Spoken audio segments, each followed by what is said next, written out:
Vandaag gaan we de aandachtsoefening leren in de put. Hiervoor neem ik enkele snoepjes in mijn voorraadshand.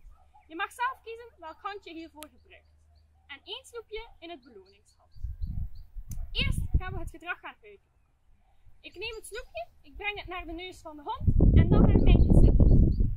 Ik toon het even voor. Bloe en ik beloon. In de tweede fase gaan we de naam van de hond eraan gaan koppelen. Hetty, Bloe en belonen.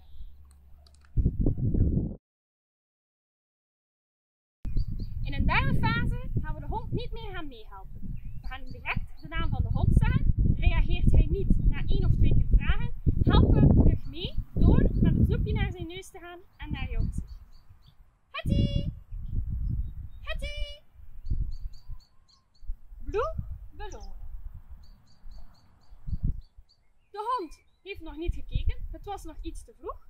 We proberen het later nog eens opnieuw. Hetty! Bloe, belonen. Veel succes met het oefenen van de aandachtsoefening.